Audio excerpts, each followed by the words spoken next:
Renew 29चा 21वा दिवस आहे आणि आज आपण बघणार आहोत. त्याला मी नाव दिलेलं आहे की be a river not a pond. आता तुम्हाला प्रश्न पडला असेल एक्सरसाइज आणि रिव्हरचा काय संबंध आहे.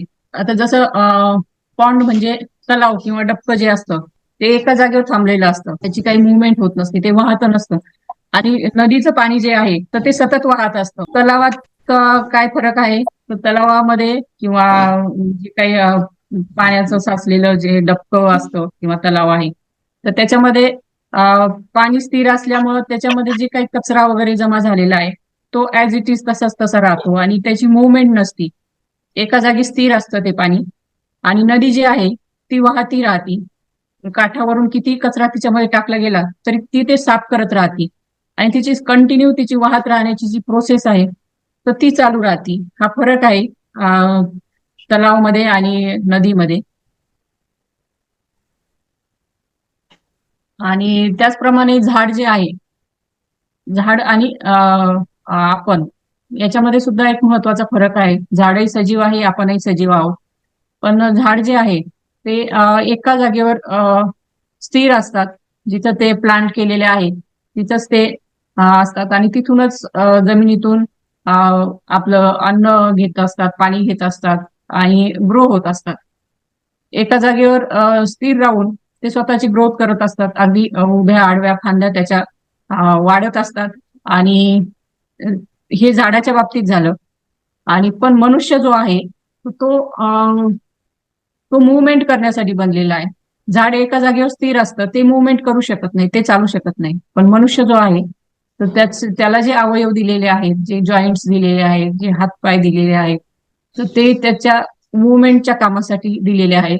आणि आता म्हणजे असं झालंय की बरेच असे आपली जी जीवनशैली झालेली आहे की आपण अ, त्याचा यूज करणं बंद केलेलं आहे. म्हणजे बरेच तासन तास बसून राहून काम करावं लागतं आपल्याला. त्यामुळं आपणही झाडासारखे कुठंतरी एका जागी स्थिर व्हायला लागलेलो आहे. आणि त्यामुळं नक्कीच झाडासारख्याच आपल्या अ, शरीर सुद्धा आडवं वाढायला लागलेलं आहे. शरीर सुद्धा वाढायला लागलेलं आहे आणि आपले प्रॉब्लेम्सही वाढायला लागलेले आहेत. तर आपण एक लक्षात घ्यायचंय, आपण झाड नाहीये एकाच जागेवर स्थिर राहायला. आपण ह्युमन बिंग आहोत. आपलं शरीर जे आहे ते मुवमेंट करण्यासाठी दिलेलं आहे, हालचाल करण्यासाठी दिलेलं आहे. आणि हीच ऍक्टिव्हिटी एक्सरसाइज जेव्हा कमी पडते तर तेव्हा आपल्याला वेगवेगळे आजार व्हायला लागतात. तासन तास बसण्यामुळं आपल्या शरीराचं जे नुकसान होत आहे तर ते आपल्याला दिसतच आहे की अगदी 35मध्ये 40मध्ये वेगवेगळे आजार होत आहेत. आणि त्यामुळं मुवमेंट करणं गरजेचं आहे. शरीर कुठेतरी हलत राहणं गरजेचं आहे. अगदी तासन तास तुमचं जर बसायचं काम असेल तर तुम्ही शरीराची मुवमेंट कशी करू शकता की बसून एकदा चेअर मधून उठून तुम्ही 1-2-3 मिनिटं वॉक केला तर त्याचा तुम्हाला फायदा होणार आहे. आता बसून राहण्याचे जे धोके आहेत शरीरावर, त्याचा काय वाईट परिणाम होतो, तर सगळ्यात महत्वाचं म्हणजे पहिली गोष्ट आपल्या डायजेशनवर परिणाम होतो. जेव्हा आपण आपली हालचाल कमी असते, बैठे कामं असतात, ऍक्टिव्हिटी शून्य असते, त्यावेळी सगळ्यात पहिली तर आपली डायजेस्टिव्ह सिस्टीमवर त्याचा अफेक्ट होत असतो. अं, जसं खूप वेळ बसून राहिल्यामुळं आपले जे ऑर्गन्स आहेत तर ते कॉम्प्रेशन व्हायला लागतात, म्हणजे आक्रसल्यासारखे होतात, अं, आखडून गेल्यासारखे होतात. आणि ब्लड फ्लो जो आहे आपल्या शरीरातलं रक्त ते सुद्धा तेवढ्या शक्तीने वाहत नाही, ते सुद्धा कुठेतरी कॉम्प्रोमाइज होतं. त्याचबरोबर गॅस्ट्रो इंटेस्टायनल फंक्शन जे आहे आपल्या अं, अन्ननलिकेची जी अन्ननलिकेतून अन्न घेण्यापासूनची जी मुवमेंट आहे, अन्न आतमध्ये जात आहे त्यानंतर त्याच्यावर प्रोसेस होणं किंवा नंतर मग ते वेस्ट मटेरियल बाहेर टाकलं जाणं, हे फंक्शनवर सुद्धा कुठेतरी परिणाम होतो. डायजेशन स्लो होतं, आपलं पचन कमी व्हायला लागतं. जसं पचन आपलं व्हायचं असेल तर आपण movement करणं गरजेचं आहे. येस, आपल्या म्यूट आणि म्यूट कडे लक्ष द्या. मॅडम माईक ऑन करून घ्या तुमचं. येस. त्याचबरोबर आपलं जर बैठं काम असेल तर आपल्याला बद्धकोष्ठतेसारखा प्रॉब्लेम होऊ शकतो, गॅसेस होतात, क्रॅम्प्स यायला लागतात. म्हणजे हे सगळं जे आहे तर ते आपण केवळ केवळ आणि केवळ आपले बैठे कामं असल्यामुळं, आपल्या शरीराची प्रॉपर मुवमेंट नसल्यामुळं आपल्याला हे डायजेस्टिव्ह इश्यू जे आहेत ते फेस करावे लागू शकतात. ज्यांना कुणाला बद्धकोष्ठतेचा प्रॉब्लेम आहे, तर त्यांनी थोडंसं व्यायाम सुरू केला, पाण्याचा इंटेक प्रॉपर सुरू केला, तर नक्कीच त्यांना याच्यामध्ये फरक पडतो. कालच्या याच्यामध्ये बघितलं आपण, की पाणी कमी पिल्यामुळे सुद्धा बद्धकोष्ठता होते आणि आपल्या मूव्हमेंटचा सुद्धा त्याच्यावर परिणाम होतो. आपली ऍक्टिव्हिटी जर शून्य असेल, तरी पण आपल्याला बद्धकोष्ठतेसारखा किंवा पोट साफ न होणं, गॅसेस होणं आणि पोटाचे वेगवेगळे त्रास आपल्याला सुरू होऊ शकतात. त्याचबरोबर सगळ्यात महत्वाचं म्हणजे आपल्या ज्या डायजेस्टिव्ह मसल्स आहेत, तर त्या जर स्लो डाऊन झाल्या, त्यांचं काम जर कमी झालं, तर आपल्या पोटामध्ये कॅन्सरस सेल सुद्धा डेव्हलप होऊ शकतात. म्हणजे किती महत्वाचं आहे आपली मूव्हमेंट होणं, आपली ऍक्टिव्हिटी असणं, आपली एक्सरसाइज असणं, की आणि आपण जेव्हा आपल्या शरीरासाठी 1 तास देतो सकाळी, तर आपण ह्या सगळ्या धोक्यांपासून लांब राहू शकतो. त्याचबरोबर पुढची जी सिच्युएशन आहे, म्हणजे आपण जर अजिबातच स्वतःच्या आरोग्याकडे लक्ष दिलं नाही आणि व्यायामाचा अजिबातच अभाव असेल आपल्या ह्याच्यामध्ये आणि अगदी बैठक काम असेल, तर अगदी कोलोन कॅन्सर पर्यंत सुद्धा ती परिस्थिती आपली जाऊ शकते. तर आपल्या डायजेशनसाठी आपली ऍक्टिव्हिटी किती महत्वाची आहे, तर तुम्ही लक्षात घेऊ शकता. त्याचबरोबर आता हे झालं डायजेशनच्या बाबत. पुढचं जे आहे रिड्युस्ड मोबिलिटी, म्हणजे आपली हालचाल कमी झाल्यानंतर अजून आपल्याला काय काय त्रास होऊ शकतात.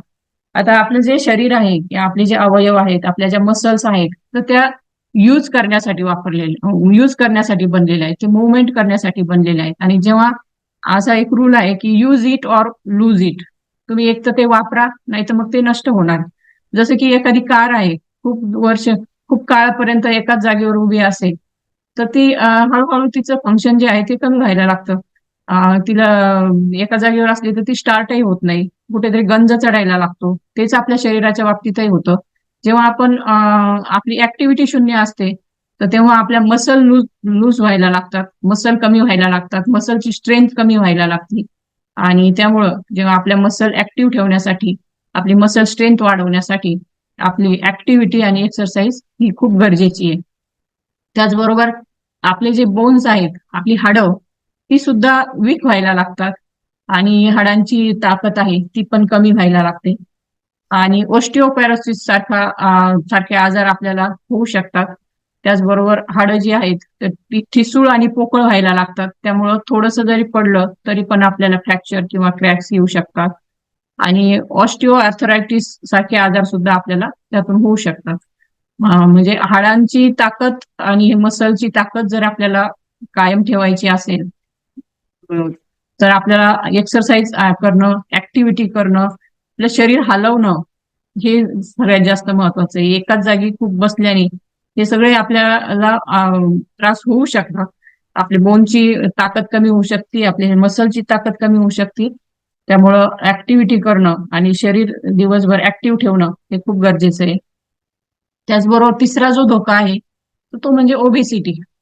आपण जेवढ्या काही कॅलरीज इनटेक करतोय, तर त्या कुठेतरी यूज करणं सुद्धा गरजेचं आहे. ज्या एक्स्ट्राच्या कॅलरीज आपल्या शरीरामध्ये जात आहेत, त्या जर यूज झाल्या नाही, तर अर्थातच आपली ओबेसिटी वाढणार, आपलं लठ्ठपणा वाढणार, शरीरातलं फॅट वाढणार. आणि जेव्हा लठ्ठपणा वाढतो, तर त्यातून वेगवेगळे आजार मग निर्माण व्हायला लागतात. ओबेसिटीला पॅन्डोराज बॉक्स असं म्हटलेलं आहे, की त्या बॉक्समधून एकदा ओबेसिटी जर आपल्या ओबेसिटी जर आली, तर त्याच्यामधून वेगवेगळे आजार पण यायला लागतात, जसे की हार्ट डिसिजेस आहेत, फॅट वाढल्यामुळं कोलेस्ट्रॉलची लेवल वाढून जाते आणि हार्ट डिसिजेस आपल्याला येऊ शकतात, बीपीचे प्रॉब्लेम येऊ शकतात. त्याचबरोबर डायबिटीस, म्हणजे ओबेसिटी एकदा आले की हे वेगवेगळे आजार हळूहळू हळूहळू आपल्यामध्ये यायला लागतात. त्यामुळं आपल्याला आपण जर ऍक्टिव्ह राहिलो, तर ही ओबेसिटी सुद्धा आपल्या पासून लांब राहणार आहे.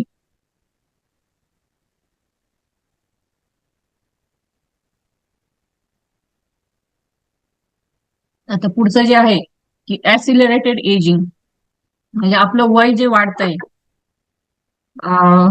आता वर्ष दर बर्थडेला आपण 1 वर्षांनी मोठे होणारच आहोत. आपलं वय वाढणारच आहे. परंतु काहींचं जे वय आहे तुम्ही आपल्या याच्यावर कराडा स्कॅनवर उभं राहून जर आपण आपलं वय जर चेक केलं असेल तर बऱ्याच जणांच्या लक्षात आलं असेल की आहे त्यापेक्षा त्याच्यावर वय जास्त दाखवत आहे. तर हे ऍसिलरेटेड एज म्हणजे हे जे वाढलेलं वय आहे तर त्याचं कारणही हेच आहे की आपण ऍक्टिव्हिटी किंवा एक्सरसाइज आपली आतापर्यंत शून्य होती. आता जरी तुम्ही एक्सरसाइज करताय, आत्ताचे जे पार्टिसिपंट सगळे आहेत याच्या अगोदर हवी तेवढी एक्सरसाइज शरीराला न मिळाल्यामुळं आणि फॅट वाढल्यामुळं त्यांचं ते वय जे आहे कराडा स्कॅनवरचं ते पेशींचं वय ते वाढलेलं दिसतंय. आणि दुसरी गोष्ट म्हणजे आपण जर आपल्या मसल मेंटेन ठेवल्या तर आपलं वय जे आहे तर ते आहे त्यापेक्षा आपलं कमी दिसणार आहे. त्याचबरोबर एक्सरसाइजमुळं आपली जी स्किन आहे तिची क्वालिटी सुद्धा इम्प्रूव्ह होते. बऱ्याच जणांच्या लक्षात आलं असेल की या कॉलवर जेव्हापासून आपण एक्सरसाइज करायला लागलो तर तेव्हापासून आपली स्किन जी आहे ती ग्लो करायला लागलेली आहे.